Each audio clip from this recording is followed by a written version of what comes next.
오늘 우리가 사순절 네 번째 주일을 맞이하고 있습니다. 사순절 맞아 40일이라고 하는 신앙의 길을 우리가 떠나고 있는데 벌써 그 길에 중반에 접어들고 있습니다. 무엇보다도 여러분들이 걸어가는 그 신앙의 길에 하나님의 크신 은혜와 인도하심이 함께하기를 기도합니다. 그래서 이 사순절의 여정을 통해서 우리들의 삶이 여러 면에서 더 회복되고 신앙적으로도 더 건강해지고 그리고 좀 더 깊어질 수 있게 되기를 바랍니다. 우리가 사순절을 보내면서 선지자 엘리야가 걸어갔던 광야 40일의 여정의 모습을 살펴보고 있습니다. 우리가 지난 2주 동안 살펴보았듯이 엘리야가 걸어갔던 광야의 길은 처음에는 신앙적인 모습으로 걸어간 길이 아니었습니다. 처음에 엘리야는 이세벨의 위협을 이기지 못하고 도망자로서 그 길을 걸어간 것입니다. 그 길은 두려움과 불안의 길이었고 갑작스럽게 인생의 깊은 구덩이로 빠져드는 그러한 허무함의 길이었습니다. 그래서 엘리야는 그 길에서 삶의 의미를 상실하고 마침내 죽음을 선택하게 됩니다. 광야의 로뎀나무에서 하나님 앞에 죽기를 기도하고 모든 것을 포기한 채 그 로뎀나무 아래에서 잠을 자는 엘리야의 모습 통해서 우리는 죽음을 선택한 그의 마음을 분명하게 읽을 수 있습니다. 그런데 하나님께서 그런 엘리야와 함께 하셨습니다. 그래서 엘리야를 그냥 두지 않으시고 그리고 새로운 회복의 길로 인도하셨습니다. 하나님께서 천사를 보내셔서 잠들어 있었던 엘리야를 어루만져 주시면서 그를 깨우셨습니다. 그리고는 떡과 물을 엘리야에게 주면서 일어나서 이것을 먹으라고, 너가 걸어갈 길이 아직 많이 남았다고 말씀하셨습니다. 엘리야가 그것을 먹고 힘을 얻어서 광야의 길을 걸어가게 되는데, 그래서 그가 걸어간 마지막 길이 바로 하나님의 산 호렙산이었습니다. 바로 호렙산에서 하나님께서 엘리야에게 이렇게 묻습니다. 너는 여기서 무엇을 하고 있느냐라고 말이죠. 이 물음의 의미는 엘리야가 있어야 할 곳은 지금 네가 서 있는 그곳이 아니라는 말입니다. 그곳이 아니라 하나님이 지시하는 곳으로 다시 가야 함을 하나님은 말씀하셨습니다. 즉 머무는 자의 삶이 아니라 사명자의 삶으로 나아가게 하시는 것이지요. 이것이 바로 엘리야가 걸어간 광야 40일이 갖는 깊은 신앙적인 의미입니다. 우리는 모두 머무는 자로서가 아니라 하나님의 보이지 않는 손길을 의지하면서 어디론가 걸어가야 되는 사명자의 삶으로 부름을 받았다는 말입니다. 우리가 창세기 12장에 나와 있는 아브라함의 이야기에서도 같은 주제를 보게 됩니다. 믿음의 조상은 아브라함이 어느 날 하나님의 음성을 듣습니다. 너는 갈대아 우르를 떠나서 내가 지시하는 땅으로 가라고 하나님이 아브라함에게 말씀합니다. 그래서 아브라함은 갈대아 우르를 떠나서 하란에 머물게 됩니다.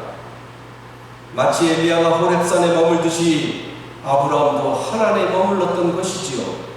그때 하나님께서 아브라함에게 나타나셔서 네가 하란까지 오느라고 수고했구나 라고 말씀하시지 않고 너는 내가 지시하는 땅으로 가라고 말씀하셨습니다. 즉 머무는 자의 삶이 아니라 하나님을 믿고 앞으로 나아가는 사명자의 삶으로 하나님은 아브라함을 인도하셨다는 말입니다. 호렙산 동굴에 숨어있는 엘리야에게 하나님이 오셨습니다. 그러고는 하나님이 엘리야에게 엘리야야 너는 여기서 무엇을 하고 있느냐라고 묻습니다. 그러자 엘리야가 이렇게 대답합니다. 나는 이제까지 주 만군의 하나님만 열정적으로 섬겼습니다. 그러나 이스라엘 자손은 주님과 맺은 언약을 버리고 주의 제단을 헐었으며 주의 예언자들을 칼로 쳐서 죽였습니다. 이제 나만 홀로 남아있는데 그들은 내 목숨마저도 없애려고 찾고 있습니다. 마치 어린아이가 부모에게 무엇인가를 이야기하듯이 자유로운 하나님 앞에 낱낱이 보고하는 엘리야의 모습을 보게 됩니다. 하나님과 아주 친밀했던 그런 엘리야의 모습이죠. 그의 말을 듣고 하나님께서 엘리야에게 아주 독특한 것을 말씀하십니다. 이제 곧 나 주가 지나갈 것이니 너는 나가서 산 위에 주 앞에 서 있어라 말씀하셨습니다. 하나님께서 하나님이 지나가는 모습을 엘리야에게 보여주시고자 하셨다는 말입니다. 그래서 엘리야는 지나가는 하나님을 보기 위해서 호렙산에 나와서 바위 위에 서게 됩니다. 하나님을 기다리고 있었던 지금 엘리야의 심정이 얼마나 긴장되고 떨리고 흥분되었을까요? 드디어 하나님의 행위가 시작됩니다. 처음에 아주 크고 강한 바람이 불어옵니다. 그 바람이 얼마나 크고 셌는가 하면 주님 앞에서 산을 쪼개고 바위를 부술 정도로 아주 강력한 바람이었다고 합니다. 얼마나 바람이 세면 여러분들 산을 부술 정도로 바람이 셌을까요? 지금 식으로 말하면 무슨 토네이도 정도 되는 그런 강력한 바람이었습니다. 그런데 이상하게 그 바람 속에 하나님께서 계시지 않으셨습니다. 바람이 지나가고 난 뒤에 지진이 일어나게 됩니다. 땅이 흔들리고 땅이 갈라지는 큰 지진이었습니다. 그런데 이상하게 그 지진 속에서도 하나님께서는 계시지 않으셨습니다. 지진이 지나가고 난 뒤에 큰 불길이 일어났습니다. 그런데 이상하게 그 불 속에서도 하나님께서는 계시지 않으셨습니다. 여러분, 이 큰 불길, 이 불이라고 하는 단어는 엘리야에게 있어서 아주 중요한 그런 신앙적인 모티브, 신앙의 모티브이기도 합니다. 엘리야가 광야로 지금 피난하고 있는데 이 광야로 피난 가기 전에 갈멜산에서 바알의 선지자들과 대결을 벌이는데 그때 대결의 내용이 무엇인가 하면 제단에 제물을 쌓아놓고 하늘에서 누가 불을 내려서 이 제물을 태우느냐가 바로 대결의 내용이었습니다. 바알 신이 불을 내리는지 아니면 하나님이 불을 내려서 이 제물을 태우는지가 대결의 내용이었다는 말입니다. 그리고 하나님께서는 엘리야의 기도에 응답하셔서 하늘에서 불을 내리셔서 제단의 제물을 다 태우셔서 엘리야에게 승리를 가져다 주었습니다.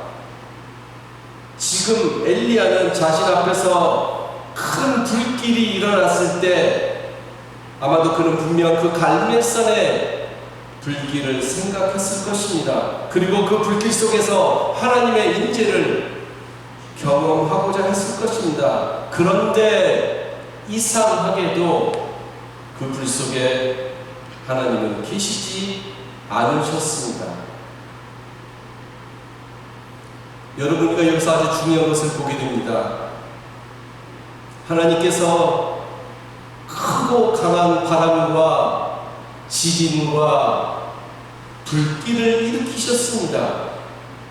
크고 강한 바람과 지진과 불, 이것은 그 당시의 사람들이 하나님의 임재하심을 그런 식으로 이해하고 있었다는 것을 말하는 것입니다. 그리고 그 시대를 살아가고 있었던 엘리야의 마음도 똑같았을 것입니다. 엘리야는 지금 호렙산까지 있는 힘을 다해서, 죽을 힘을 다해서 걸어왔습니다. 엘리야는 분명히 그러한 자신을 하나님께서 봐주셔서 하나님의 강한 능력으로 큰 바람과 큰 불과 큰 지진을 일으키셔서 아합과 이세벨을 단번에 싹 쓸어 없애버려 주실 것을 기대했을 것입니다. 그래서 하나님이 나타나신다고 했을 때, 하나님이 지나가신다고 했을 때 엘리야는 분명 큰 바람과 지진과 불 등을 생각했을 것입니다. 갈멜산에서 경험했던 것 같은 크고 화려한 기적적인 일을 다시 한번 경험할 수 있을 것이라는 기대로 지금 엘리야는 호렙산의 바위에 서 있었던 것이지요. 그런데 오늘 말씀은 무엇을 보여주고 있습니까? 그러한 곳에, 즉 엘리야와 그 당시 사람들이 생각하는 그러한 곳에 하나님이 계셨다, 아니면 계시지 않았다? 예, 계시지 않았다는 말입니다. 한 번이면 실수로 믿지 않을 수 있기 때문에 똑같은 패턴을 가지고 3번씩이나 연속적으로 말하고 있는 것에 우리가 주목을 해야 합니다. 하나님이 계시지 않았더라, 계시지 않았더라, 계시지 않았더라 말입니다.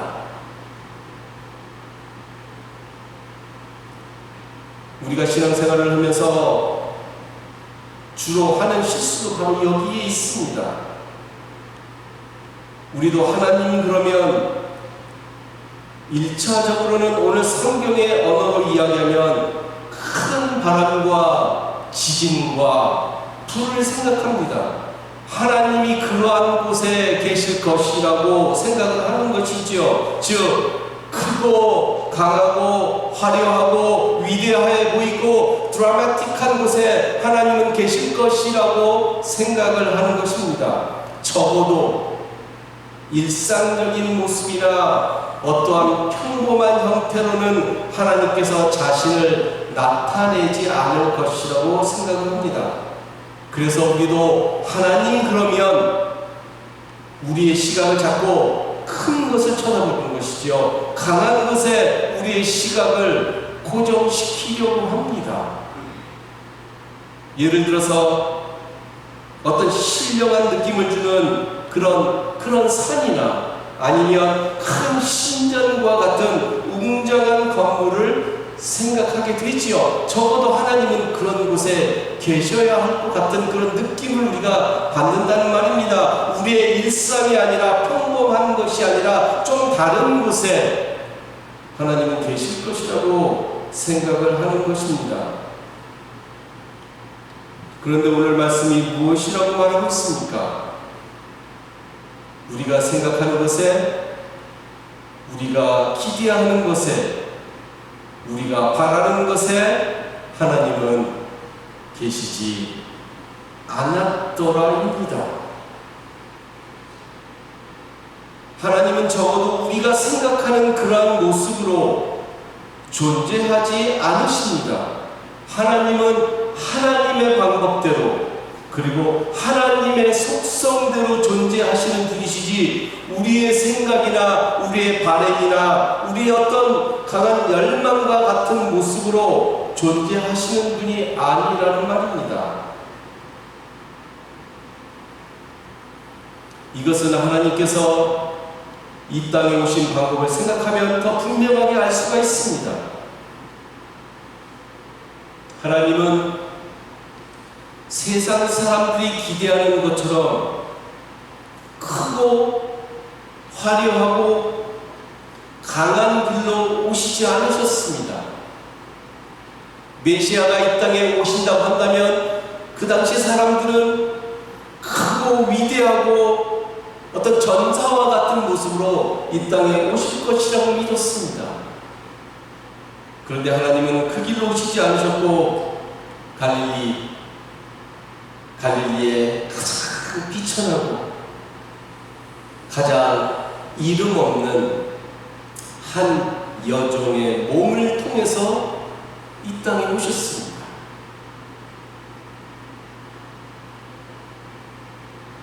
하나님의 아들로 오셨지만 그 길은 모든 사람들이 기대했던 길이 아니라 가장 낮고 천하고 그리고 너무나 평범한 길이었다는 것이지요. 그래서 세상 사람들은 하나님을 볼 수 없었다는 말입니다. 오늘 말씀도 그것을 우리들에게 분명하게 보여주고 있습니다. 하나님께서 크고 강한 바람도 아니고 지진도 아니고 불도 아니었다면 그럼 도대체 어떤 모습으로 나타나셨을 것 같습니까? 오늘 본문 말씀 12절 13절입니다. 그 불이 난 뒤에 부드럽고 조용한 소리가 들렸다. 엘리야는 그 소리를 듣고서 외투 자락으로 얼굴을 감싸고 나가서 동굴 어귀에 섰다. 바로 그때 그에게 소리가 들려왔다. 엘리야야, 너는 여기서 무엇을 하고 있느냐? 하나님은 엘리야에게 아주 부드럽고 아주 섬세하고 아주 조용한 세미한 음성으로 나타나셨습니다. 영어 성경 New Revised Standard Version NRSV는 이 세미한 음성을 A Sound of Sheer Silence라고 아주 멋지게 번역을 해놨습니다. 침묵에 가까울 정도로 아주 작은 속삭임으로 하나님께서 나타나셨다는 말입니다. 이것은 정말이지 크고 강한 것에 익숙한 우리에게 얼마나 생각하기 힘든 모습인지 알 수가 없습니다. 왜 우리가 하나님의 모습을 우리의 삶 속에서 느끼기 힘들다고 생각하십니까? 왜 우리는 우리들의 삶 속에서 하나님의 모습을 이토록 느끼기 힘들까요? 그것은 바로 하나님에 대한 우리의 일반적인 기대와 실제적으로 하나님의 나타나심이 너무나 다르기 때문에 그러합니다. 그렇다면 우리는 이제부터 어떻게 기도해야 할까요? 이 세미한 음성, 하나님의 세미한 음성을 들을 수 있도록 우리들의 신앙의 모습이 바뀌어야 합니다. 여러분, 큰 불과 그리고 바람과 그리고 지진에 대해서 우리는 철저하게 수동적일 수밖에 없습니다. 무슨 말인가 하면 우리는 큰 불이 일어나고 큰 바람이 불고 그리고 엄청난 지진이 일어나면 우리는 우리 앞에서 펼쳐지는 그러한 큰 불과 바람과 지진이 일으키는 어떤 현상들에 대해서 할 수 있는 일이 별로 없어요. 늘 그냥 관망하면 되는 것이지요. 나의 인격, 나의 신앙, 나의 영성, 나의 어떤 스피릿, 나의 어떠한 참여적인 요소가 그 안에 없다는 말입니다. 나와 철저하게 분리되어 있는 것이지요. 그런데 여러분, 세미한 음성은 그렇지 않습니다. 이 세미한 음성은 우리들에게 철저하게 우리의 적극적이고 그리고 능동적인 참여를 요구할 수밖에 없습니다. 음성을 듣고자 하는 우리들의 능동적인 자세가 절대적으로 필요한 것이지요. 하나님의 음성을 들으려면 우리는 능동적으로 선택적으로 귀를 기울여야 하고요. 그리고 온 정성으로 마음을 모아야 합니다. 그렇지 않으면, 마음을 모으지 않으면, 귀를 기울이지 않으면, 우리가 집중하지 않으면 우리는 하나님의 세미한 음성을 들을 수가 없습니다. 무엇보다도 우리가 하나님 앞에서 그렇기 때문에 조용해야 하고요. 그리고 고요해야 합니다.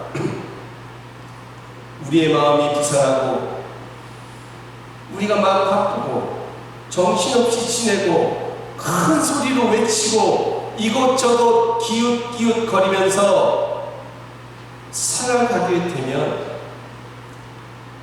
우리에게 세미한 음성으로 나타나시고 함께 하시는 그 하나님의 세미한 음성을 우리는 전혀 들을 수가 없게 된다는 말입니다. 그리고는 하나님이 계시지도 않는 큰 불과 큰 지진과 큰 바람만을 우리는 바라면서 살아가는 그런 허무한 인생이 될 수밖에 없다는 말이지요. 여러분, 내가 마음을 모으지 않으면, 다시 말해서 주변의 온갖 소음에 그대로 노출되어 있으면 세미한 음성으로 다가오시는 하나님을 들을 수 없고요. 그리고 느낄 수도 없고 만질 수도 없고 경험할 수도 없다는 말입니다. 그래서 시편 기자도 시편 46편 10절에서 하나님 앞에 나오는 자마다 모두 어떻게 해야 된다고요? 잠잠하라고. 너희는 가만히 있어 그가 하나님됨을 알지어다라고 말하고 있습니다. 잠잠해야 한다고, 가만히 있어야 된다고 말하고 있습니다. 아주 마음을 고요하게 하고 잠잠한 마음으로 나와야 하나님이 우리에게 속삭이시는 그 사랑의 부드러운 침묵과 같은 음성을 들을 수 있고요. 아주 세미한 음성으로 우리와 함께 하시는 하나님의 그 따사로운 사랑과 은혜를 우리가 느낄 수 있게 된다는 말입니다. 우리가 이 세상을 살아갈 때 어지럽고 복잡한 시대 속에서 때로는 힘들고 때로는 지치고 때로는 갈 길 몰라 방향을 잃을 때가 한두 번이 아닙니다. 그럴 때 우리는 습관적으로 바람과 지진과 그리고 크고 놀라운 불길과 이적을 찾으려고 합니다. 그러나 성경은 이야기합니다. 거기에 하나님이 계시지 않았다. 그렇기 때문에 이제부터는 우리가 눈을 돌려서 하나님의 세미한 음성에 귀 기울이며 살아가야 합니다. 하나님의 세미한 음성에 귀 기울일 때 하나님은 우리의 삶에 힘과 위로와 용기를 주시고요. 우리들을 날마다 회복시키시고 새롭게 일으켜 주실 것입니다. 마치 엘리야를 회복시키시고 일으켜 주셨던 것처럼 말이죠. 우리가 하나님께 귀 기울일 때 우리를 큰 사랑으로 품으시는 하나님이 오늘 우리에게 이렇게 속삭여 주실 것입니다. 내가 언제나 너와 함께한다. 그러니 이 세상에서 두려워하지 마라. 기도하겠습니다.